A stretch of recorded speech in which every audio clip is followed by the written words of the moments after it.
Good evening दोस्तों। तो dream R S के यूट्यूब चैनल में आपका स्वागत है। हमारे आर एस इंटरव्यू की डेट आ गई है। फर्स्ट फेज 22 तारीख से स्टार्ट हो रहा है, तो हमें हमारी प्रिपरेशन डबल स्पीड से बढ़ानी पड़ेगी। तो उसमें मैं आपकी थोड़ी सी हेल्प जो कर रहा हूँ, मैं आपके लिए राजस्थान पत्रिका और दैनिक भास्कर कवर कर रहा हूँ। आप यहाँ से कवर कर सकते हो आधे घंटे में इजीली। तो आपका जो टाइम जो दोनों न्यूज़पेपर में लगेगा वो बचेगा। इसके साथ ही मैं जो हमारा चैनल होगा उस पर जो हमारे द हिंदू और इंडियन एक्सप्रेस के जो अच्छे एडिटोरियल होंगे उनकी समरी मैं आपके ग्रुप पे डाल दूंगा।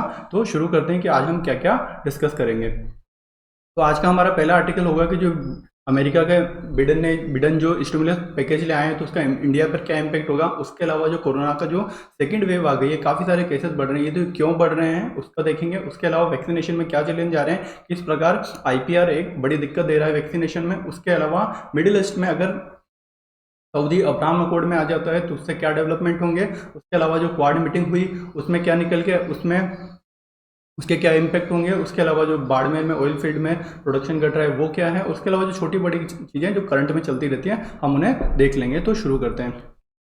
तो हम हमारा डिस्कशन थोड़ा स्पीड से भी रखेंगे और थोड़ा शॉर्ट भी रखेंगे ताकि सब चीज़ें कवर कर पाएँ। तो अभी जो बिडेन ने $1.9 ट्रिलियन मतलब कि का स्टिमुलस पैकेज दिया है, कुछ पहले भी दिया था। अभी इस स्टिमुलस पैकेज में क्या होता है कि लोगों इकोनॉमी में मनी को पंप किया जा रहा है, मतलब लोगों के हाथ में पैसा दिया जा रहा है। पहले भी दिया था, तो अभी कितना देगा ये लगभग इस प्रकार का आंकड़ा है कि जो चीन को पीछे छोड़ देगा अमेरिका।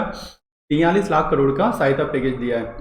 अगर लोगों के हाथ में पैसा होगा तो वो खरीदारी करेंगे। तो इससे पहले भी जो ट्रंप के कार्यकाल में भी कुछ पैकेज आया था, तो उससे पहले सरकार ने पहले हर आदमी को कितने दिए थे, 43,000 रुपये। और अभी का जो नया पैकेज आया है उसमें कुछ ऐसे बोल रहे हैं कि हर बेरोजगार को लगभग $600 दिए जाएंगे और कुछ जो स्मॉल बिजनेस को होंगे तो मतलब सबके हाथ में कुछ ना कुछ पैसा दिया जाएगा। और इससे क्या होगा कि लोग इससे, और कोरोना में लोगों ने कहीं बाहर निकले नहीं तो उनके पहले से सेविंग पड़ी हुई है, तो इससे लोगों के हाथ में पैसा आएगा तो लोग इकोनॉमी में डिमांड क्रिएट करेंगे। डिमांड क्रिएट होंगे तो कंपनियों को प्रोडक्शन बढ़ाना पड़ेगा। प्रोडक्शन बढ़ाएंगे तो उन्हें एम्प्लॉयमेंट जनरेट होगा इकोनॉमी में और वर्कर की जरूरत पड़ेगी, तो इससे बेरोजगारी भी कम हो जाएगी। तो ये अमेरिका एक नया ट्राई कर रहा है, एक नया ये क्या कर रहा है, जो अभी अमेरिका जो अपने पैकेज के साथ जो प्रयोग कर रहा है वो थोड़ा सा ऐतिहासिक भी है। तो उनमें क्या है, 3 चीजें कर रहे हैं वो। ऐतिहासिक वित्तीय सहायता मतलब खूब सारा पैसा देना। उसके अलावा मुद्रास्फीति में अस्थायी बढ़ोतरी, मतलब अगर मार्केट में ज़्यादा पंपिंग मनी आ जाएगी तो क्या होगा, इन्फ्लेशन बढ़ेगा। तो एक इन्फ्लेशन की भी समस्या बढ़ सकती है, उसको भी ज़्यादा इन्फ्लेशन बढ़ जाएगा तो वो भी दिक्कत होगा। तो एक मॉडरेट इन्फ्लेशन होना भी जरूरी है। उसके अलावा भारी बचत, और लोगों के पास लोग ऐसा भी कर सकते हैं जिस प्रकार से इंडिया का हमने आर्टिकल डिस्कस किया था रिकवरी में, कि इंडिया में अगर पैसे दे भी रहे हैं तो इंडिया वाले बचत ज़्यादा कर रहे हैं, उसको डिमांड के तौर पर इन्वेस्ट नहीं कर रहे हैं। तो ये एक मिक्स सा तीन स्तर के आर्थिक प्रयोग हो रहे हैं अमेरिका में। तो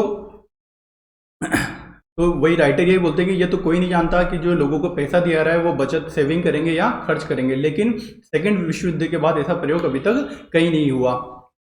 अब अमेरिका का हम क्यों डिस्कस कर रहे हैं, क्योंकि हमारी ग्लोबल इकोनॉमी पूरा ग्लोबलाइजेशन से कनेक्टेड है। अमेरिका में क्या होता है वो इंडिया में भी फर्क पड़ता है। इंडिया क्या सारे क्योंकि जो पूरा फाइनेंशियल सिस्टम है वो डॉलर पे डिपेंडेंट है, तो कहीं ना कहीं सारी जगह पे इम्पैक्ट फैलता है। तो जो क्या क्या इंडिया पे इम्पैक्ट होगा वो हम देख लेते हैं। तो ऑब्वियसली जो यूएसए है हमारा लार्जेस्ट ट्रेडिंग पार्टनर है, आपको सबको पता होगा, और हमारा ट्रेड सरप्लस भी है यूएस के साथ। तो अगर यूएस में लोगों के हाथ में पैसा होगा तो हमारा ट्रेड बढ़िया से चलता रहेगा, हमारा एक्सपोर्ट बढ़िया से होता रहेगा। First important. सेकेंड बात क्या है, क्योंकि हमारा जो आईटी बिजनेस है ना, इंफॉर्मेशन टेक्नोलॉजी वाला जो पूरा बिजनेस चलता है, जो जितनी भी कंपनियां हैं हमारी बेंगलोर नोएडा, इनमें उनका जो मार्केट बेस है वो ज़्यादातर क्या है, यूएस बेस्ड क्लाइंट है उनके। तो अगर यूएस में लोगों के बिजनेस एक्टिविटी बढ़ेगी, लोगों के खर्चे बढ़ेंगे, तो इन कंपनियों को के पास भी क्लाइंट आते रहेंगे, क्योंकि इंडिया में थोड़ा सस्ता पड़ता है ये करवाना हमारी आईटी कंपनी से। तो हमारे IT, health care, auto, ancillary ना, इन सबको काफ़ी बेनिफिट मिलेगा क्योंकि ये यूएस मार्केट पे डिपेंडेंट है। अगला क्या है कि अमेरिका में पैसा होगा तो इंडिया में भी पैसा आता रहेगा। क्यों, क्योंकि क्या होता है कि वहाँ पे एफडीआई जो आती है, फॉरेन इन्वेस्टमेंट आता है, कंपनियाँ वहाँ की इन्वेस्टमेंट करती है, तो जो बड़े बड़े रसूखदार वहाँ के जो लोग होंगे वो इंडिया में पैसा डालेंगे। और चौथा क्या होगा कि अभी जो थोड़े कुछ दिनों से डॉलर स्ट्रेंथन हो गया था, थोड़ा डॉलर रुपया थोड़ा कमजोर हो गया था, तो अब अगर डॉलर मार्केट में ज़्यादा बढ़ जाएगा तो थोड़ी एक स्टेबिलिटी आ जाएगी, तो आरबीआई को थोड़ा इंटरवेंशन करने की जरूरत नहीं पड़ेगी। तो ये 4 पॉइंट से इंडिया को फायदा होगा। और ओवरऑल ये है कि जो यूएस का स्टिमुलस पैकेज है वो फील गुड वाला इफेक्ट देता है, क्योंकि जो मार्केट होता है ना वो सेंटिमेंट से चलता है। अगर ऐसा लग रहा है अभी अच्छा, मतलब वही सेंटिमेंट से चलता है कि हाँ अच्छा अच्छा, अरे इकोनॉमी रिकवरी कर रही है, अरे पैसा आ रहा है, तो सब खर्चा करते हैं, सब बढ़िया करते हैं। लेकिन अगर सेंटिमेंट ऐसे बन जाए कि यार दुनिया तो बाढ़ नुकसान में जा रही है, इकोनॉमी रिकवरी नहीं हो रही, ये हो रही है, तो उसका उल्टा नेगेटिव इम्पैक्ट पड़ता है, तो वो एक लूप सा बन जाता है। तो अगर अच्छा बनेगा फील गुड वाला, तो ये इंडिया के लिए भी बेनिफिट होगा, क्योंकि हमारे इंडिया में लिक्विडिटी और हमारे इंडिया भी लिक्विडिटी और सेंटिमेंट से काफ़ी वल्नरेबल है। तो ये हमने देख लिए 4 इम्पैक्ट क्या होंगे इंडिया पर बिडेन के। अगले चलते हैं। अगला जो कोरोना के केसेस काफ़ी ज़्यादा बढ़ रहे हैं, तो वो क्यों बढ़ रहे हैं वो देख लेते हैं। तो राइटर बोल रहे हैं कि मेन रीजन है कुप्रबंधन, मतलब कि मिसमैनेजमेंट के कारण ही ये दूसरी लहर देश में बढ़ रही है। केस पहले भी बढ़ते थे, लेकिन जिस स्पीड से अब बढ़ रही है और जहां बढ़ रहे हैं ना, वो थोड़ा टेंशन देने वाला है। कहाँ कहाँ बढ़ रहे हैं? ये लद्दाख में बढ़ रहे हैं, महाराष्ट्र में बढ़ रहे हैं, छत्तीसगढ़ में बढ़ रहे हैं, केरल में बढ़ रहे हैं, गोवा, दिल्ली, इन सब में बढ़ रहे हैं। अब ये सारे ना पूरा इंडिया का ग्राफ बिगाड़ दे रहे हैं। मतलब बाकी स्टेट अगर कम भी करना चाह रहे हैं, तो ये इतने स्पीड से केस बढ़ा दे रहे हैं कि इंडिया का ग्राफ बढ़िया नहीं दिख रहा है। गुड थिंग, अच्छी बात यह है कि नंबर जरूर बढ़ रहे हैं, लेकिन मौतें कम हो रही है ना। तो इसलिए मामले तो अधिक होंगे, लेकिन घातक नहीं होंगे। तो मतलब ज़्यादा टेंशन में आने की भी बात नहीं है, लेकिन सतर्क रहना जरूरी है।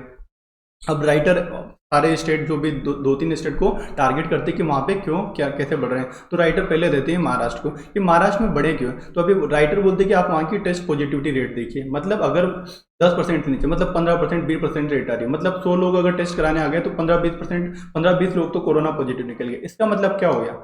इसका मतलब ये है कि कोरोना काफ़ी फैल चुका है। मतलब आपने पहले टेस्टिंग नहीं की, अब आप टेस्टिंग अचानक से बढ़ा रहे हो, तो ऑब्वियसली पॉजिटिविटी रेट ज़्यादा आएगी। तो मतलब ये महाराष्ट्र की कमी है कि उन्होंने शुरू में टेस्टिंग नहीं की, और अब जो भी बढ़ा रहे हैं उसको और बढ़ाने की जरूरत है। तो उनको अब राइटर बोलते हैं कि बिहार का एग्जाम्पल, कि आपको बिहार से सीखना चाहिए। ये बिहार वालों ने क्या किया कि उनको पता था कि वहाँ पे उनका जो भी इन्फेक्शन आएगा वो कहाँ से आएगा, जो प्रवासी होंगे, जो मतलब उनके मजदूर लोग जो बाहर दूसरे स्टेट में रहते हैं, वो वापस रिटर्न बिहार में करेंगे, तो वही लोग कोरोना ला सकते हैं। तो अब नॉर्मली स्टेट क्या करते हैं कि ज़्यादातर हम क्या देखते हैं कि उसके लक्षण देखकर, है ना, कि उसमें क्या क्या लक्षण देख रहे हैं, फिर टेस्टिंग करते हैं। अब बिहार वालों ने क्या किया, इन्होंने रैंडम टेस्टिंग स्टार्ट कर दी, मतलब रैंडम कर दी। तो इनका वो भी एक लार्ज पॉपुलेशन की इन्होंने रैंडम टेस्टिंग कर दी, है ना।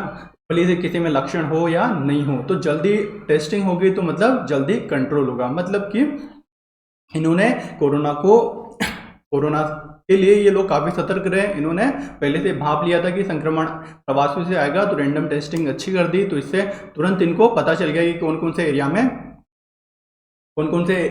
से एरिया में हमारे यहाँ पर केसेस बढ़ रहे हैं, और इन्होंने उस पर कंट्रोल करने में फटाफट से दिखाई। तो इन्होंने क्या किया, रैपिड एंटीजन टेस्ट किया। मतलब एक पूरा जो करते हैं रैपिड एंटीजन टेस्ट में क्या होता है कि मान लो मैंने 50 लोगों का सैंपल लिया, 50 लोगों में सैंपल लिया, उसमें अगर उसका सैंपल मिक्स करके, मतलब मैंने एक उसका टेस्टिंग किया, एंटीजन टेस्ट किया, अगर उसमें पॉजिटिव आएगा तो फिर मैं ग्रुप के अलग अलग लोगों को करूँगा, लेकिन उसका पॉजिटिव नहीं आया तो मतलब 50 लोग तो चलो सही है। तो ऐसे फटाफट करके ना टुकड़ों में बांट के रैपिड टेस्टिंग स्टार्ट कर दी, जो कि एक इनकी बढ़िया स्ट्रेटेजी बोली गई थी। चलते हैं आगे इन्होंने बात की पंजाब की। तो पंजाब को तो इन्होंने गलिया, मतलब इनके मन में खूब गालियाँ आ रही हैं, जितना ये देना चाहते हैं वो देते हैं।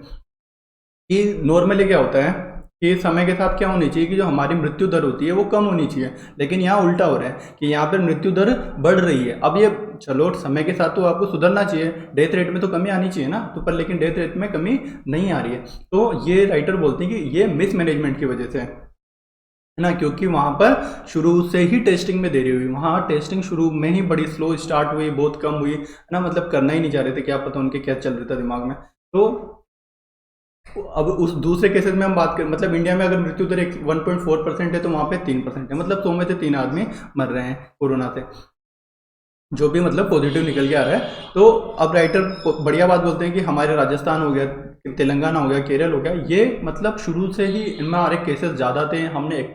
हमने काफ़ी टेस्टिंग की, तभी जाके आज हमारी मृत्यु दर में गिरावट आई है। तो हमने अच्छा प्रबंधन किया, हमने हमारा मैनेजमेंट दिखाया कोरोना को हैंडल करने में, लेकिन पंजाब इस तरह का नहीं कर सका। तो पंजाब, क्योंकि ये मैनेजमेंट की दिक्कत है कि आप हेल्थ इंफ्रास्ट्रक्चर कैसे उपलब्ध करवा रहे हो, किस स्टेज पर इन्फेक्शन पकड़ रहे हो। एक सबसे लास्ट में सब सारी जनता को फैल गया, फिर आप टेस्टिंग कर रहे हो, तो ऑब्वियसली आपकी टेस्टिंग रेट ज़्यादा आएगी। है ना, तो आपको पहले से ही हेल्थ इंफ्रास्ट्रक्चर उपलब्ध करवाना चाहिए था, टेस्टिंग पहले से करवानी चाहिए थी। तो ये सब मिस मैनेजमेंट की वजह से हुआ है पंजाब में। महाराष्ट्र में भी कुछ ऐसा ही केस है।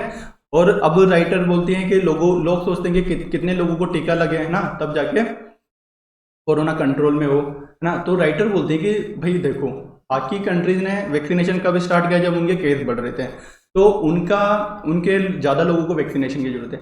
हमने ये वैक्सीनेशन कब स्टार्ट किया कि जब हमारे केस घट रहे थे। तो हम जिस तरह से बाकी साइंटिस्ट बोल रहे हैं कि 70% वैक्सीनेशन हो जाएगा दूसरी कंट्रीज में, तो हर्ड इम्यूनिटी आ जाएगी, तो राइटर बोल रही है कि हमारे यहाँ पर शायद कम वैक्सीनेशन पे आ जाए, है ना।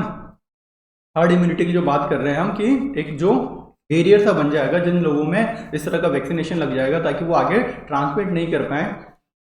तो बाकी कंट्रीज में 70% से हो जाएगा और शायद इंडिया में कम हो जाएगा, इंडिया में कम पे ही आ सकता है। तो अभी हमने क्या टारगेट रख रखा है इंडिया वालों ने, हमने ये टारगेट रखा है कि हम करीब 20 लाख प्रतिदिन टीके लगवाएंगे।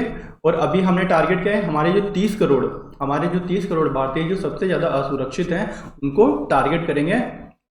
लेकिन ये जो हमारी पॉपुलेशन कितनी 139 करोड़, उसका तो कितना छोटा सा हिस्सा है।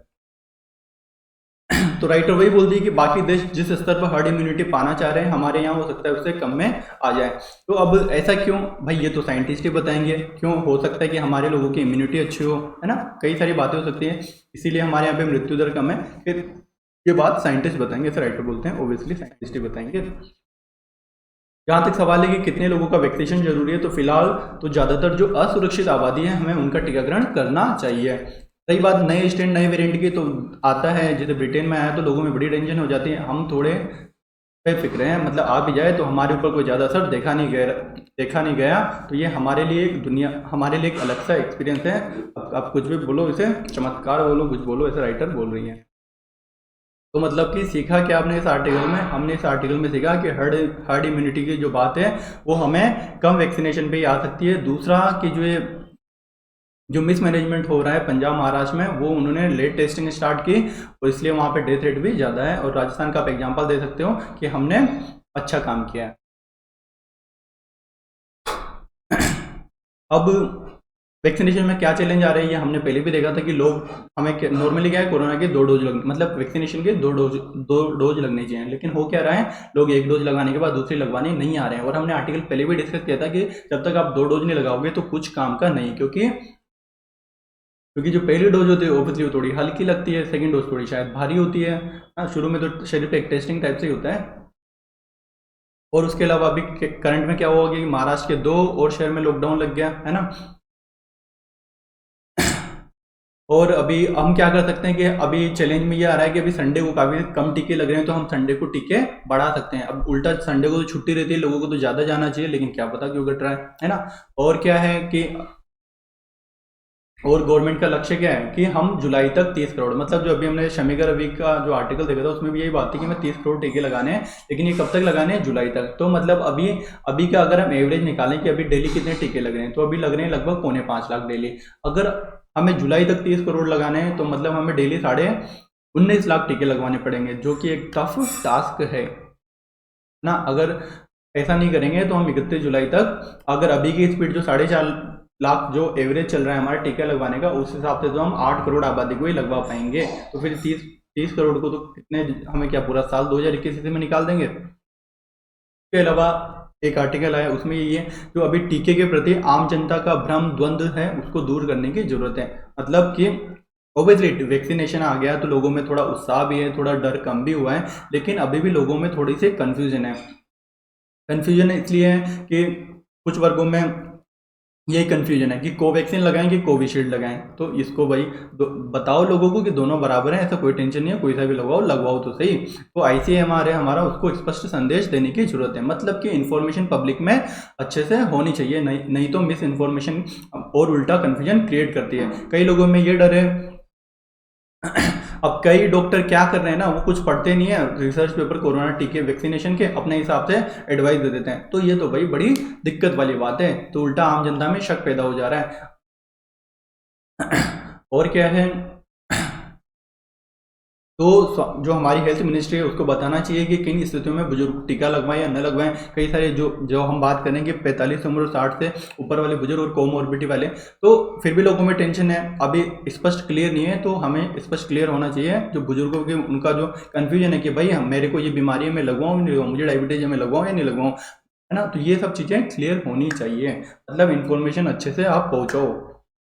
उसके अलावा लोगों में थोड़ा ये भी डर है कि जो छोटे प्राइवेट हॉस्पिटल होते हैं वहाँ पर जो कोरोना की वैक्सीनेशन रखने के लिए जो अलग से टेम्परेचर, जो कम वेरी लो टेम्परेचर चाहिए होता है, वो वहाँ पर नहीं रख पाते हैं। तो भाई इसको भी सुनिश्चित करो। तो उनमें डर ये है कि ये ढंग से नहीं रखेंगे तो टीका बेअसर हो जाएगा। और क्या कन्फ्यूजन चल रहा है दुनिया में, यही है मेनली, तो आपको पता ही है। हाँ, बाकी क्या है, तो इससे क्या है, अब बड़े अस्पतालों में हमें 24 घंटे टीका उपलब्ध करवाने की व्यवस्था करनी चाहिए। बस ये वैक्सीनेशन के हमने काफ़ी सारे देख लिए। और अब ये एक अलग सी बात है कि अभी हिमाचल प्रदेश में पहली बार जिसने दोनों डोज ले ली ना, तब भी वो कोरोना पॉजिटिव आ गया डॉक्टर। तो ये थोड़ा सरप्राइजिंग है। ऐसी न्यूज़ अगर मीडिया में आएगी तो उल्टा लोग तो टीका कम लगवाएंगे कि भाई कुछ हो ही नहीं रहा है। तो अब इनको छुपा भी नहीं सकते, चाइना भी नहीं बन सकते, है ना, कुछ तो होना चाहिए। चलते हैं आगे, तो है ना। और वैक्सीनेशन में क्या चैलेंज आ रहे हैं, तो अभी क्या हुआ कि WTO में अभी लेटेस्ट जो हमारा बुधवार निकला, उसमें इंडिया और साउथ अफ्रीका ने प्रपोजल रखा WTO में कि हमें जो ये ट्रिप्स एग्रीमेंट है हमारा, है ना, उसमें हमें थोड़ी निजात मिले, ताकि हम जो कंपनियां टीका डेवलप कर रही हैं तो हम उनका जेनरिक मेडिसिन, मतलब जेनरिक टीके बना पाएँ, तो हमें IPR से मुक्ति दो। ये अभी पेटेंट होगा इनका, तो ये हमें दिक्कत आ रही है। तो अब इंडिया साउथ अफ्रीका जैसे सपोर्ट कर रहे हैं, अमेरिका जैसे कंट्रीज मना कर रहे हैं ना। तो अब जरूरत ये है कि WTO को जल्द कोई आदेश पारित कर देना चाहिए, ताकि जो IPR है, IPR जो इंटेलेक्चुअल प्रॉपर्टी रिजिम है, उससे वैक्सीनेशन में दिक्कत नहीं आनी चाहिए। क्योंकि इंडिया के पास ही कैपेसिटी है कि वो कम फटाफट से, अगर IPR उनको अगर पूरी टेक्निक मिल जाएगी, अच्छा कि ये वैक्सीन कैसे बनानी है, दूसरे देश दूसरी कंपनियां बता देंगे, तो हम फटाफट से पूरे वर्ल्ड के लिए टीके बना सकते हैं। वरना अफ्रीका वालों को तो टीका क्या पता 2024-25 में मिलेगा, क्योंकि अभी तो हमने एक बार पहले बड़ी थी, कनाडा जैसे लोग, कनाडा वाले लोग ऐसे हो गए ना साले कि मतलब एक आदमी के लिए 7-7 टिकट बुक करवा लें, मतलब क्या, है ना। तो ये तो एक तरफ वो तो अपना मतलब कैपेसिटी से ज़्यादा रख रहे हैं, तो हमारे अफ्रीका जैसे जो गरीब देश हो गए उनका क्या हाल होगा। तो अभी जरूरत यही है कि जो अनिवार्य, जो कंपल्सरी लाइसेंसिंग जो जारी करते हैं, उनमें थोड़ा सा WTO को सपोर्ट करना चाहिए। और जेनरिक दवाएं बनाने में जो जो ये US थोड़े आनाकानी कर रहे हैं, उनको आगे आना चाहिए। तो इससे पहले भी क्या हुआ था, जब एड्स आया था तब भी कुछ ऐसे ही देरी हुआ था, है ना। तब फिर काफ़ी लोग मर गए थे। उसके बाद उन्होंने बोला कि चलो ठीक है, बना लो जेनरिक मेडिसिन, IPR वाईपीआर छोड़ो। तो अब ऐसा नहीं होना चाहिए कि कोरोना से काफ़ी लोग टपक जाएं, उसके बाद आप बोलो यार अब बना लो। अरे ऐसा नहीं होना चाहिए, इतने भी लालची मत बनो। आपकी प्राइवेट, क्योंकि राइटर यही बोलते हैं, क्योंकि जो IPR है, इंटेलेक्चुअल प्रॉपर्टी, उसका काम क्या है, मतलब कोई भी डेवलपमेंट करते हो तो उसका काम यही है कि मानवता की खुशहाली हो, समृद्धि हो, सुख समृद्धि हो। लेकिन अगर आप इस तरह छुपाओगे तो ये समृद्धि नहीं, ये तो उल्टा दुख का कारण बन जाएगा। नॉर्मली क्या होता है कि चलो ठीक है, इंडिया अलाउ भी कर दे कि चलो हम कंपलसरी लाइसेंसिंग के थ्रू अलाउ कर रहे हैं कि आप ये टीके बनाओ, लेकिन उसके बाद भी कई सारे जो टेक्निक होती है वैक्सीनेशन की, जैसे mRNA, मतलब ये मैसेंजर RNA वाले जो टीके बनते हैं, ये बनाना आसान नहीं होता है। इसके लिए आप प्रॉपर टेक्नोलॉजी चाहिए। मतलब अब कंपनी वाले थोड़ा सा, हमें पता भी तो होना, चलो जेनरिक मेडिसिन बना रहे हैं तो पता तो होना चाहिए कैसे बनाना है। तो ये जो कंपनियां हैं, इनको प्रौद्योगिकी हस्तांतरण, टेक्नोलॉजी ट्रांसफर में आगे आना चाहिए, हमको बताना चाहिए, ताकि हमारी जो दक्षिण अफ्रीका की बायोवेक होगी, इंडिया की सिप्ला होगी, ऐसी कंपनियां वैक्सीनेशन बना सकें और दुनिया का भला कर सकें। और इसके लिए अब क्या कर सकते हैं, एक पहले आर्टिकल आया था द हिंदू में, हाँ, टैलेंट पूल, ये पेटेंट पूल के बारे में, कि अब क्या कर सकते हैं ये, कि चलो 8-10 कंपनियां हैं, अब सबने अपने अपने डेवलप कर लिए, ठीक है, आ जाओ तुम और एक बॉडी बना दो, उसको दे दो कि ये लो भाई हमारे पेटेंट ये हैं, हमने इन्हें ऐसे बनाया। अब अगर इंडिया को चाहिए तो भाई आप कुछ, अब उस जिस ऑर्गेनाइजेशन जो इन्होंने बनाई है मिलके, जिसके पास इन्होंने अपना सारा पेटेंट, अपने सारे जो मेथड हैं वो सेव करवा लिए, अपना पूल बना लिया, टैलेंट, अपना पेटेंट वाला पूल बना लिया, तो इंडिया क्या करेगा, जाएगा कि भाई मेरे को ये टीका बनाना है, तो वो बोलेंगे भाई थोड़ी सी रॉयल्टी दे दो, बना लो। तो ऐसे कोई भी कंट्री या कोई भी कंपनी, और दूसरी मान लो सिप्ला है, उसको बनानी है, तो वो भी जाएगी उनके पास कि भाई आपके ये जो पूल है इसमें से मुझे ये टीका बनाना है, तो भाई रॉयल्टी दे दो, बना लो। तो एक पेटेंट पूल बनाया जा सकता है जहां पर भी रॉयल्टी के थ्रू ऐसा काम हो सकता है, तो इससे कंपनियों को भी इतना नुकसान नहीं होगा। ऑब्वियसली उनको रिसर्च के लिए पैसा चाहिए होता है, तो उनके लिए आईपीआर बड़ा जरूरी होता है। चलते हैं आगे। अगला आर्टिकल हमारा मिडिल ईस्ट से रिलेटेड है। 30 मिनट हो गए। तो अभी क्या हो रहा है ना कि जो अब्राहम अकॉर्ड साइन हुआ किसके बीच हुआ, इजराइल और यूएई के बीच। तो ये एक मिडिल ईस्ट में एक नया पीस माहौल क्रिएट कर रहा है। अब क्या हो रहा है ना कि इजराइल और यूएई के साथ साथ बहरीन, मोरक्को, सूडान, इनके बीच में ना थोड़ा लोगों का आवाजाही काफी बढ़ गई है। इजराइल का जो पहले अभी जैसे पहले इजराइल को रिकॉग्नाइज किसने कर रखा था, 2 कंट्रीज से पहले। तो अब जैसे ही पहले इजिप्ट और जॉर्डन ने इनको रिकॉग्नाइज कर रखा था, अब जैसे ये अब्राहम अकॉर्ड हुआ तो यूएई ने भी रिकॉग्नाइज कर लिया। तो UAE third country, Arab country बन गई जिन्होंने इनको इजराइल को रिकॉग्नाइज किया है। तो अभी इजराइल और जो अरब वर्ल्ड है उसके बीच में थोड़ी नजदीकियां बढ़ रही है, जो मिडिल ईस्ट में थोड़ी सी शांति ला सकती हैं, ऐसा आर्टिकल में बोला गया है। तो लेबनान के साथ तो पहले ही ठीक थे, जॉर्डन के साथ पहले ही ठीक थे। अब क्या हो रहा है ना कि पहले गवर्नमेंट स्तर पर ठीक थे, अब क्या है सिटीजन भी जा पा रहे हैं, मतलब बिजनेसमैन एक दूसरे कंट्रीज में आ जा पा रहे हैं। तो जब लोगों के बीच में कनेक्टिविटी बढ़ती है, टूरिज्म बढ़ता है, तो ओबियसली रिलेशन बढ़ते होते हैं। जैसे अभी मान लो इंडिया पाकिस्तान, इंडिया की टूरिस्ट पाकिस्तान या पाकिस्तान के इंडिया में है, तो ओबियसली हमारे यहाँ पे जो घृणा है हम इंडिया पाक के बीच में वो कम होगी। तो इस तरह का अब्राहम अकॉर्ड बन रहा है। तो राइटर ये सजेस्ट कर रहे हैं कि अगर कैसे भी इस अब्राहम अकॉर्ड में सऊदी आ जाए ना, मतलब मजा आ जाएगा। वो बोल रहे हैं कि इससे ना मजा आ जाएगा, एक अलग सी चीज बन जाएगी। तो और अब आगे आर्टिकल में बोला गया है कि अभी ना सबसे मिडिल ईस्ट में सबसे बड़ा पावरफुल कौन है, अभी भाई सऊदी अरब। अब उसका सहयोगी कौन है, ओमान। तो ये तो है अरब। अब इसके अलावा 3 गैर अरब मतलब नॉन अरब कंट्रीज उभर रहे हैं। कौन कौन सा, ईरान हो गया, टर्की हो गया, इजराइल हो गया। अब ये तीनों ने अपने अपने बेस बना लिए। टर्की किसके साथ जुड़ गया, कतर के साथ और हमस के साथ। ईरान ने किसको पकड़ रखा है, सीरिया और लेबनान को। इराक, और इधर इजराइल का, यूएई का, बहरीन का, इराक का, यमन का। तो ये सब एक हो गए। तो मतलब 4 वहां पे ग्रुप बन चुके हैं और सब अपना अपना इन्फ्लुएंस मिडिल ईस्ट में बढ़ाना चाहते हैं। अब वो राइटर आगे बोलते हैं कि जो अब्राहम अकॉर्ड हुआ है उससे इजराइल और जो यूएई है ना, दोनों इकोसिस्टम बड़े अलग अलग हैं। इजराइल ऐसी कंट्री है जिसके पास ना तो तेल है ना, सारे कंट्री जो नेबरहुड है सब दुश्मन, एक से बड़े एक, है ना। फिर भी उन्होंने क्या किया, वाटर हो गया, सोलर एनर्जी हो गई, साइबर हो गया, मिलिट्री हो गया, फाइनेंस हो गया, एग्रीकल्चर हो गया, इनमें ना नवाचार किए, इनमें इनोवेशन किया और खुद का एक मुकाम हासिल किया। दूसरी तरफ यूएई वाले कौन है भाई, तेल के दम पे जीने वाले लोग हैं, है ना। तो अब ये भी चाह रहे हैं कि थोड़ा इजराइल की तरह हम भी सीखें, थोड़ी डाइवर्सिटी लाएं इकोनॉमी में और एंटरप्रेन्योरशिप के जो आधार पर जो हमारा इकोसिस्टम है वो बने। तो वही है कि यूएई भी अब चाहता है कि उनका जो मॉडल हो वो थोड़ा इजराइल टाइप से बढ़िया हो, मतलब कि एक डाइवर्स इकोनॉमी हो। अभी डिपेंडेंसी कौन सी है, सब सारी ऑयल पे है। थोड़ा वैश्वीकरण हो, ग्लोबलाइजेशन हो, थोड़ी खुले, बाकी कंपनियां यूएई में ओबियसली दुबई में ही और भी बढ़िया हो, और अंतरधार्मिक सहिष्णुता हो, मतलब कि रिलीजियस टॉलरेंस वहाँ पे होना चाहिए। शिया सुन्नी ऐसे जो इस्लामोफोबिया ये सारी चीज़ें वहाँ पर कम हो, है ना, क्रिश्चियन के विरुद्ध। तो ये सब चीज़ें वहाँ पर कम होना चाहिए, ये यूएई चाहता है। तो मिडिल ईस्ट में कुछ पॉजिटिव डेवलपमेंट हमने देख ली है कि यूएई और इजराइल का जो अब्राहम अकॉर्ड है उससे क्या क्या हो गया, कई सारे कंट्रीज का सुधर गया, क्योंकि लेबनान हो गया, जॉर्डन हो गया। यूएई के साथ जो पहले मतलब यूएई के जो सारे दोस्त थे कौन कौन थे, ये बहरीन हो गया, यमन हो गया, है ना, इराक हो गया। तो ये इनसे बढ़िया हो रहा है। तो अब लेबनान वाले भी अब तो ये सोच गए, जो लेबनान को कौन सपोर्ट करता है, ईरान सपोर्ट करता है ना।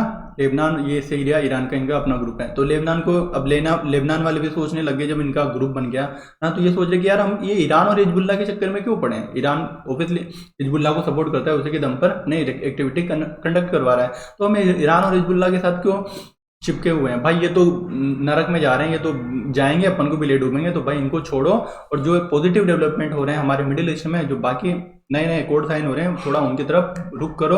तो लेबनान ने भी इजराइल के साथ अपने रिलेशनशिप बढ़ा लिए हैं। अब बात करते हैं सऊदी की। अब सऊदी देखो भाई, इजराइल को पहले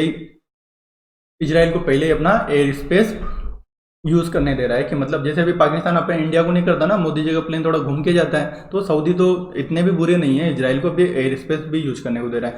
अब अगर ये यूएई को फॉलो करते हुए सारे जो इनके रिलेशन है वो पुराने जो जक में ये भूल जाएं और सऊदी भी अगर यूएई को फॉलो करके इजराइल के साथ आ जाए तो ये इजरायली अरब और यहूदी जो और मुस्लिम संबंधों के लिए एक बहुत बड़ी बात होगी। तो लेकिन ये सब होगा किस पे डिपेंडेंट, किसके पे? एमबीएस पे। एमबीएस बोले तो मोहम्मद बिन सलमान जो सऊदी के प्रिंस हैं, जिनके ऊपर अभी खाशोगी का वो जो एक मारा था ना इन्होंने, चलो छोड़ो उसको। तो अब यही है कि सऊदी को अब्राहम अकॉर्ड में लाना चाहिए, यही सबसे बढ़िया होगा। तो अमेरिका इसमें कोशिश कर रहा है ना। अगर ये इसमें आ जाएगा तो इससे क्या होगा कि अगर मान लो एक 3 का आगे, अभी क्या है यूएई भी है, अगर उसमें सऊदी भी आ गया और इजराइल भी आ गया तो ये दोनों प्रेशर क्रिएट करेंगे इजराइल पर कि भाई अब जो इजराइल और फिलिस्तीन का जो टू स्टेट का सोल्यूशन है ना, आप उस पर थोड़ा गौर फरमाइए, थोड़ा छोटा मोटा ही दे दीजिए, लेकिन फिलिस्तीन को भी जिंदगी जीने दो भाई। तो बदले में उससे क्या होगा कि जो जॉर्डन और जो इजिप्ट है उसके साथ भी इजराइल के संबंध थोड़े और बढ़िया हो जाएंगे, क्योंकि अगर फिलिस्तीन को नया स्टेट डिक्लेयर करने के लिए इजराइल राजी हो जाता है, यूएई और सऊदी अगर अब्राहम अकॉर्ड के थ्रू इजराइल को मना लेते हैं, तो जॉर्डन और इजिप्ट है वो भी थोड़े नाराज इसीलिए चलते हैं, तो वो भी तो इजराइल के साथ संबंध सामान्य बना लेंगे, तो पूरा एक मिडिल ईस्ट ही अलग हो जाएगा, मतलब थोड़ी सी पीस आ जाएगी। तो बस राइटर यही बोलते हैं कि मिडिल ईस्ट में जो भी अगर कोई बड़ा बदलाव होता है तो वो तब होता है जब बड़े खिलाड़ी गलत कारणों से सही काम करते हैं। मतलब कि अगर जो अभी एमबीएस साहब हैं सऊदी, ये सलमान खान, मतलब सलमान खान क्या मोहम्मद बिन सलमान है, इसके थोड़ी सी साख नीचे गिर गई है, वो काशोगी वाला जो मर्डर हुआ, तो अगर ये थोड़ा सा कुछ अच्छा साइन कर लेता है तो उसकी इज्जत बच जाएगी, और इज्जत मतलब किसी कारण, मतलब एक गलत कारणों से सही काम कर लेगा तो मिडिल ईस्ट में थोड़ा पीस आ जाएगी। चलते हैं आगे क्वाड की मीटिंग हो गई है ना, फर्स्ट वर्चुअल मीटिंग हुई है, तो जो 2007 का आइडिया था, अब फर्स्ट बार वर्चुअल शिखर सम्मेलन में लीडर मिल गए, तो एक औपचारिक रूप से इसकी स्थापना हो चुकी है। तो उसमें वही बोला कि सबने इंडिया की वही वाई की कि वैक्सीन की महाशक्ति इंडिया बन गया है। कल भी हमने एक आर्टिकल मैंने टेलीग्राम पे शेयर किया था कि किस तरह जब 2007 में आबे साहब ने ये आइडिया दिया था क्वाड का, तब सारी जो डिपेंडेंसी थी वो चाइना पे काफ़ी थी, लेकिन अब इंडियन मैन्युफैक्चरिंग में एक नया हब बन रहा है, तो अब इंडिया सारी कंट्रीज की जो डिपेंडेंसी है वो चाइना पे इतनी नहीं रहेगी, तो चाइना को थोड़ा काउंटर किया जा सकता है। मतलब नॉर्मल सी बात है, फिर डिपेंडेंसी ज़्यादा हो उससे आप लड़ाई नहीं कर सकते। तो अगर ग्लोबल सप्लाई चेन में इंडिया का रोल बढ़ेगा, चाइना का घटेगा, तो ये अच्छी बात है। तो सब चाह रहे हैं कि इंडिया उछलो भाई, तुम आगे बढ़ो। वो इसलिए इंडिया को क्यों पुश कर रहे हैं, क्योंकि इंडिया और चाइना का तो बॉर्डर पे इश्यू चलता रहता है, तो इनको सबको पता ही है। तो अब इससे फायदा क्या होगा ये हम देख लेते हैं। तो 5 चीज़ों पे बात है कि आर्टिफिशियल इंटेलिजेंस में हमें ऑस्ट्रेलिया से मदद मिलेगी, मतलब कि जो एआई में हम थोड़ा सा पीछे ही बोलूंगा मैं तो, है ना, कि तो हमें जो ऑस्ट्रेलिया यूएस जैसी कंट्री जहाँ पर आर्टिफिशियल इंटेलिजेंस में काफ़ी डेवलपमेंट हो चुका है, तो चाइना को काउंटर करने के लिए हमें बड़ा जरूरी है। दूसरा क्या है, ट्रेड एग्रीमेंट। तो अगर अभी हमारी जो ट्रेड डील है, अभी यूएसए के साथ भी हमारी कोई ट्रेड डील नहीं हुई है, आरसीईपी में हम अभी तक नहीं आए, तो लेकिन अब हम क्या कर सकते हैं कि हम इंडिविजुअली व्यक्तिगत ट्रेड एग्रीमेंट बना सकते हैं। मतलब यूएसए के साथ फटाफट से ट्रेड डील साइन हो जाएगी, ऑस्ट्रेलिया भी बात कर रहा है ट्रेड डील साइन करने का, जो सीपा हमारा है ऑस्ट्रेलिया के साथ वो भी आगे बढ़ जाएगा। जापान के साथ हमारी ट्रेड अच्छी है, तो अब हम जापान के साथ ऑलरेडी हमारा फ्री ट्रेड एग्रीमेंट है, तो हमारे ट्रेड एग्रीमेंट हमारा अगर ये चारों साथ में आएंगे तो इन चारों के बीच में ट्रेड भी और बढ़ेगा, तो इंडिया के लिए पॉजिटिव है, हम एक्सपोर्ट अच्छे से कर पाएंगे। तो और साथ में हमें क्या मिलेगा, हमें टाइटेनियम चाहिए, हीलियम चाहिए, और स्पेस में हमें अमेरिका की मदद मिल जाएगी। अभी हमने कल भी देखा था कि जो नासा और इसरो है वो क्या कर रहे हैं, अभी निसार डेवलप कर रहे हैं। इसी तरह हीलियम विलियम जो अभी इसके भी इंडिया में इंपोर्ट अमेरिका से हो जाएगा। ऑस्ट्रेलिया से हमें क्या मिलता है, कोयला मिलता है, यूरेनियम मिलता है, और जापान से हमें हाई टेक्नोलॉजी। तो जब कोऑपरेशन इतना बढ़ेगा तो थोड़ा सा दोस्त यारी समझ के थोड़ा सस्ते में दे देंगे, और तो क्या कर सकते हैं, है ना। वरना तो आरसीपी आ गया तो ये फिर थोड़ा सा कंपटीशन बढ़ जाएगा। तो ऑब्वियसली इंडिया को अगर ये ट्रेड एग्रीमेंट आता है तो बिना आरसीपी के भी हम ऑस्ट्रेलिया और जापान से सस्ते में ट्रेड कर पाएंगे। तीसरा क्या है कि अब जब 5G आने वाली है तो 5G का इंफ्रास्ट्रक्चर बनाना जरूरी है। तो अभी हमारे क्या है, सारे जो मतलब 4G का जो इंफ्रा था वो किसने बनाया, हुआई ने बनाया। हुआई कौन सी है, चाइना की कंपनी। लेकिन आपको पता नहीं होगा, शायद 2017 के बाद क्या हुआ, चाइना में एक लॉ आया, उस लॉ के उसके बाद 2017 में आया था, तो चाइना में लॉ आया, तो उसके हिसाब से जो चाइनीज कंपनी होगी वो अगर चाइना बोलेगा, चाइना की गवर्नमेंट बोलेगी तो उनके साथ डेटा शेयर करना पड़ेगा। तो मतलब कि 2017 से पहले जब 4G आया था, अब तो हमें जो चाइना के इंफ्रास्ट्रक्चर से उनसे इतना डर नहीं था, लेकिन अब तो साफ साफ चाइना की पॉलिसी आ गई कि भाई अगर अब भी अगर 5G का इंफ्रास्ट्रक्चर हम हुआई से बनाएंगे तो क्या पता जासूसी होने लग जाए। जो हुआई है वो अपना डेटा, इंडिया का जो मोबाइल डेटा है 5G से जो डेटा जनरेट होगा उसको चाइनीज गवर्नमेंट को दे दे, तो ये एक बड़ा थ्रेट है। तो हमें डेटा सोवरेंटी के साथ साथ हमें जो ये 5G का इंफ्रास्ट्रक्चर है उसमें भी चाइना से थोड़ा दूरी रहें तो अच्छा है, वरना साइबर अटैक तो होते ही रहते हैं। तो यही है। तो अब हमें जो जापान की कंपनी हो गई, जापान में कौन सी है याद नहीं आ रहा, मतलब ये सैमसंग जो और भी कंपनी है हुआई के अलावा ना, एरिक्सन हो गई शायद, है ना, इन सबसे हमें 5G और 6G का नेटवर्क बनाने में फायदा मिलेगा। तो जो चीन के ऊपर हमारी डिपेंडेंसी है वो थोड़ी कम होगी, साइबर सिक्योरिटी से हमारी स्ट्रांग हो जाएगी। और क्या है भाई, इसके साथ साथ क्या हुआ कि अभी यूएस के है ना, जैसे यूएस है तो वो वियतनाम के साथ बढ़िया है, साउथ कोरिया के साथ बढ़िया है ना, तो इन सब के साथ बढ़िया है, तो हमारे भी इनके साथ और बढ़िया होंगे। वियतनाम के साथ तो हमारे पहले ही बढ़िया है, वियतनाम के साथ तो चाइना का इश्यू भी चलता रहता है। तो हमारे सिर्फ क्वाड में आने से क्या होगा कि इनके दोस्त हमारे दोस्त बन जाएंगे, सिंपल सी बात है। तो जो इनके दोस्त हैं साउथ कोरिया अभी इनका बढ़िया पार्टनर है, ओब्वियसली हमारे भी रिलेशन बढ़िया है तो और भी बढ़िया होंगे। पांचवा क्या होगा, अभी हमें हथियार बढ़िया मिलेंगे, क्योंकि चाइना को काउंटर करने के लिए जिस तरह से चाइना अपनी मिलिट्री डेवलप कर रहा है, हमने एक आर्टिकल देखा भी था कि चाइना की नेवी यूएस नेवी को भी क्रॉस करने वाली है। तो अब इंडिया को भी जिस तरह से चाइना बॉर्डर पे बार बार उछलता रहता है, बार बार याद दिलाता रहता है कि इंडिया वालों ज़्यादा उछलो मत, तुम्हें पहले बॉर्डर संभाल लो, तो वो सब चीज़ें में हमें हेल्प मिलेगी, नए नए इक्विपमेंट आएंगे। ओब्वियसली हमारा जो रशिया के ऊपर भी डिपेंडेंस है वो थोड़ा घटता है, तो वो रिलेशन अलग चले जाते हैं। तो खैर ये 5 बिंदु पर आप इंटरव्यू में बात कर सकते हो, इतना सफिशिएंट है। अगला आर्टिकल हम देख लेते हैं, कितना टाइम हो गया।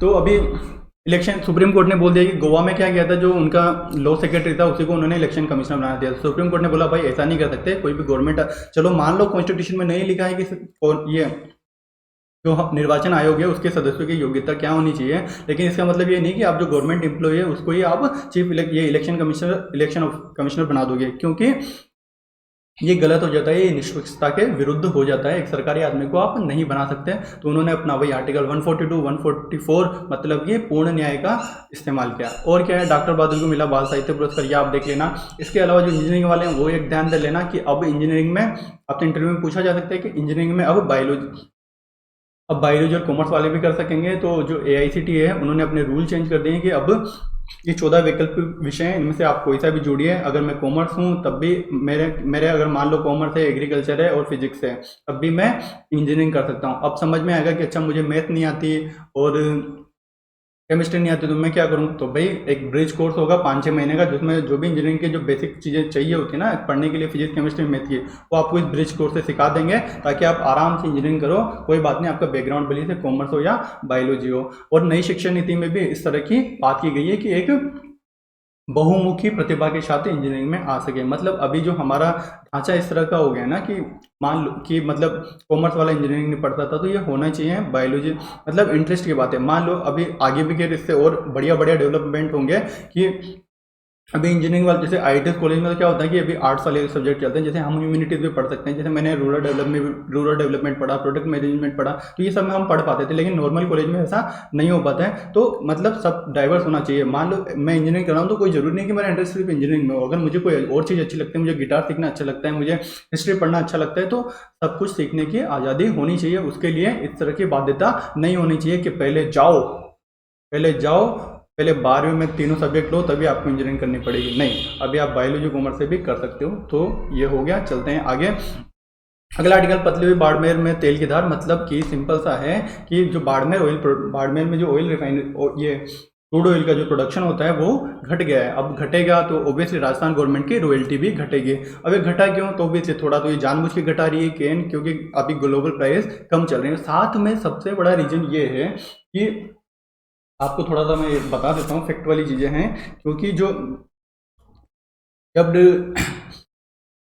जो बाड़मेर सांचौर बेसिन है उसमें कितना है पोटेंशियल, उसमें लगभग 3.6 बिलियन बैरल का पोटेंशियल है, लेकिन हार्डली उसमें रिकवर कितना हो सकता है 30%। ऐसा क्यों है भाई? ऑयल की जो हमारे यहाँ से राजस्थान सांचौर जो अपना बाड़मेर सांचौर वाला जो ऑयल निकलता है उसकी प्रॉपर्टी ऐसी है, वो थोड़ा वैक्सी होता है, थोड़ा हेवी होता है। जो ब्रेंट ऑयल होता है उसे थोड़ा होता है रूम टेम्परेचर पे सॉलिड बन जाता है। तो मतलब हमें अलग टेक्नोलॉजी की जरूरत पड़ती है उसको निकालने के लिए। तो अब जैसे मंगला वाला तेल कुआं था, वहाँ पर अभी इन्होंने इस तरह उनका कम होने लग गया, तो थोड़ी देर बंद कर दिया कि अभी थोड़ा टेक्नोलॉजी आने दो, थोड़ा और एक्सप्लोर करेंगे।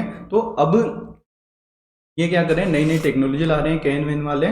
तो वो क्या करें, इनहेंस ऑयल रिकवरी, मतलब तेल को और से और कैसे निकाला जाए, क्योंकि अभी तो नॉर्मली 30% निकाल पा रहे हैं, लेकिन हमने तो पूरा निकाल सके ना। तो नई नई टेक्नोलॉजी ला रहे हैं, तो पॉलीमर इंजेक्ट कर रहे हैं ताकि प्रेशर बढ़े, ताकि प्रेशर बढ़ेगा तो प्रोडक्शन बढ़ेगा। तो मतलब ये जो प्रोडक्शन कम हुआ है सिर्फ ऑयल की वजह से नहीं हुआ है, सिर्फ ये क्रूड ऑयल की प्राइस की वजह से नहीं हुआ है, साथ में ये रिकवरी जो डिफिकल्ट होती है उसकी वजह से भी प्रोडक्शन कम हुआ है। तो धीरे धीरे इससे हमारी राजस्थान गवर्नमेंट की रॉयल्टी भी कम हुई है। तो कोरोना में कंगाली में आटा गीला हो गया, ये बोल सकते हो आप।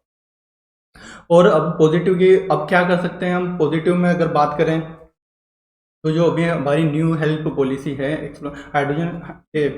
हाइड्रोकार्बन एक्सप्लोरेशन पॉलिसी, तो उसमें ओपन एक्रिलेज की बात की गई है। मतलब कि तो अब कैन वेन वाले क्या है ना, अपने हिसाब से एक्सप्लोर करते हैं, कहीं तेल मिल जाता है तो बिडिंग होती है। तो अब नए ब्लॉक भी कैन वेन को दिए गए हैं।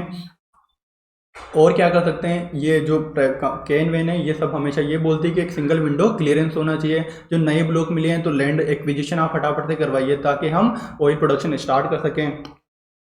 तो ये सब चीज़ें होनी चाहिए। अब आपको पता होना चाहिए कि 3 लार्जेस्ट फील्ड कौन से हैं राजस्थान में, मंगला, भाग्यम और ऐश्वर्या, MBA शॉर्ट में याद रख सकते हो।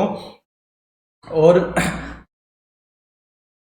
ऑपरेटर कौन है, ये जो बाड़मेर सांचौर बेसिन का ऑब्वियसली कैन है साथ में। लेकिन आपको पता होगा कि 1998 का जो प्रोडक्शन शेयरिंग एग्रीमेंट हुआ था उसमें साफ है कि भाई ONGC भी आपका 30% शेयर कर सकती है, मतलब उसका प्रोडक्शन में 30% शेयर होगा, तो ONGC भी प्रोडक्शन करती है। और क्या याद रखना है हमें, रिफाइनरी ये मतलब बात आ गई तो हमें याद रखना है कि राजस्थान लगभग इंडिया का जो डोमेस्टिक क्रूड ऑयल प्रोडक्शन होता है उसका लगभग 25% करता है, मतलब। और अब टारगेट क्या करें, 50% कर सकें। रिफाइनरी होगी, रिफाइनरी बन जाएगी तो ऑब्वियसली और बढ़िया होगा, बढ़िया से धड़ाधड़ी से काम चल रहा है। अब इसके इम्पैक्ट भी क्या हुआ है, अगर आपको इम्पैक्ट के पूछ ले तो आप बिल्कुल बता सकते हो कि इससे बाड़मेर में काफ़ी डेवलपमेंट आया है। इवन ये जो राजस्थान में हाईएस्ट पर कैपिटा इनकम की बात करें तो बाड़मेर की, ये सब कहाँ से हुआ कि जब 2009 में ये केन ने अपना प्रोडक्शन स्टार्ट किया, तो आज 11-12 साल हो गए, तो इसने बाड़मेर को भी एक अच्छी चीज़ दी है। तो ये हो गया, चलते हैं आगे।